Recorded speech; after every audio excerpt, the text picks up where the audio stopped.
राधे राधे बहनों, जय श्री कृष्णा।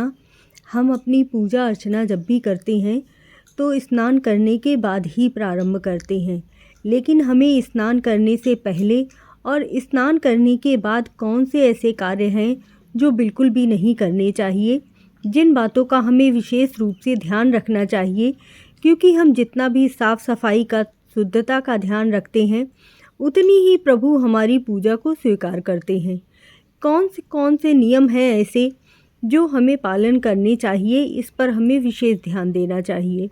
चैनल को सब्सक्राइब ज़रूर कर लीजिएगा और वीडियो में अंत तक बने रहिएगा। सबसे पहले हम जानते हैं कि जब हम सुबह स्नान करके आ जाते हैं, उसके बाद कौन से कार्य हमें नहीं करने चाहिए, जिससे कि हमारी शुद्धता बनी रहे और हम जब प्रभु के मंदिर में जाकर पूजा अर्चना करें तो प्रभु हमारी पूजा को स्वीकार करें।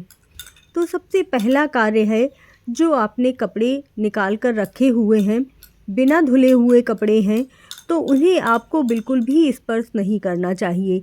एक दिन पहने हुए कपड़े अशुद्ध होते हैं और उनमें नकारात्मक ऊर्जा का वास हो जाता है, जिस कारण से यदि आप वह कपड़े स्पर्श करते हैं तो आप अशुद्ध हो जाते हैं। इसीलिए उन कपड़ों को कहीं आप पहले से ही साइड में रख दें, उसके बाद अपना स्नान आदि करें। आप कोशिश ये करें कि आप नहाने से पहले ही अपने सारे कपड़े धुल लें, जिससे कि और जो नहीं धुले हैं उन्हें कहीं साइड में रखें। दूसरा कार्य आपको कौन सा करना है वह जान लीजिए। आपको झाड़ू नहीं छूना है। झाड़ू लक्ष्मी माता का स्वरूप माना जाता है, हमारे पूरे घर की साफ़ सफाई करता है और इसके साथ ही लक्ष्मी माता की तरह ही वह पूजनीय होता है। बहुत से नियम होते हैं झाड़ू के बारे में, जो मैंने वीडियो में डाले हुए हैं, तो ज़रूर ही देखिएगा। लेकिन आपको स्नान करने के बाद में झाड़ू स्पर्श नहीं करना चाहिए। आप अपने मंदिर की सफाई, कोई भी छोटा सा कपड़ा बना लीजिए, उससे सफाई करनी चाहिए और उसके आसपास भी उसी से सफाई कीजिए। मंदिर के आसपास झाड़ू ले जाना शुभ नहीं माना जाता है, इसीलिए मंदिर में झाड़ू बिल्कुल मत ले जाइएगा। तीसरा कौन सा नियम होता है, चैनल को सब्सक्राइब ज़रूर कर लीजिए और कमेंट में जय श्री कृष्णा, जय राधे राधे ज़रूर लिख दीजिए। तीसरा, आपका बिस्तर। आपका बिस्तर सबसे ज़्यादा अशुद्ध होता है, इसीलिए स्नान करने के बाद कभी भी अपने बिस्तर पर मत बैठिए।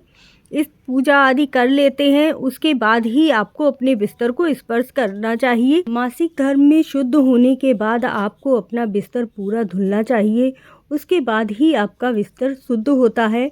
लेकिन पूजा के पहले आपको कभी भी बिस्तर पर नहीं बैठना चाहिए। अपनी पूजा आदि कर लीजिए, भगवान को भोग लगा दीजिए, उसके बाद ही अपने बिस्तर पर बैठिए।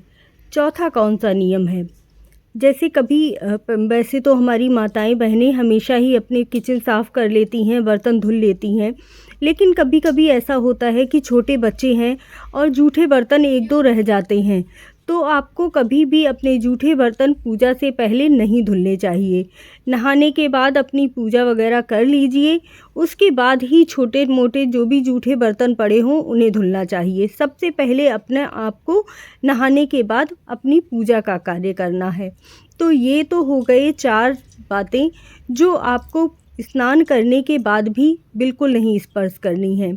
अब वह 4 बातें जानते हैं जो आपको स्नान करने से पहले स्पर्श नहीं करनी चाहिए। आपको अपने मंदिर के कोई भी पुस्तक, कोई भी धार्मिक किताब को कभी भी बिना नहाए नहीं छूना चाहिए, क्योंकि उस समय हम अशुद्ध होते हैं। जब हम रात को सोकर उठते हैं तो रात में हमारे ऊपर बहुत सारी नकारात्मक ऊर्जा होती है, जिस कारण से हम अशुद्ध होते हैं और हमें कोई भी धार्मिक पुस्तक स्पर्श नहीं करनी चाहिए। दूसरा नियम होता है कि हमें अपने मंदिर की सफाई भी बिना नहाए कभी भी नहीं करनी चाहिए। स्नान के बाद ही अपने मंदिर के पट खोलिए और उसके बाद अपने मंदिर की सफाई कीजिए। तीसरा नियम होता है कि जो मंदिर के बर्तन आदि होते हैं वह भी आपको कभी भी बिना नहाए स्पर्श नहीं करने चाहिए। जो मंदिर के बर्तन हैं उन्हें मंदिर में ही रखिए और जब आप स्नान आदि कर लेते हैं उसके बाद मंदिर की सफाई कीजिए और उसके बाद उन बर्तनों को साफ़ कीजिए और फिर अपनी पूजा प्रारंभ कीजिए। तो इस तरह से आपको अपनी पूजा शुरू करनी चाहिए। एक और सवाल बहुत ज़्यादा आता है कि क्या हम बिना नहाए अपने लड्डू गोपाल को उठा सकते हैं।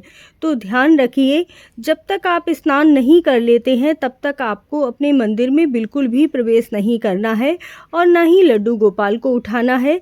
स्नान करने के बाद सबसे पहले अपने लड्डू गोपाल को उठाइए, उन्हें जल पिलाइए, दूध पिलाइए, उन्हें स्नान करवाइए, भोग आदि लगाइए, आरती कीजिए, कथा पढ़िए और उसके बाद अपनी पूजा अर्चना करने के बाद मंत्रों का जाप करने के बाद ही आपको कोई और कार्य करना चाहिए। वीडियो अच्छी लगी हो तो चैनल को सब्सक्राइब ज़रूर ही कर लीजिएगा और कमेंट में जय श्री कृष्णा, जय राधे राधे लिखना बिल्कुल मत भूलिएगा। जय श्री कृष्णा, जय राधे राधे। सभी लोगों को नमस्कार और प्रणाम।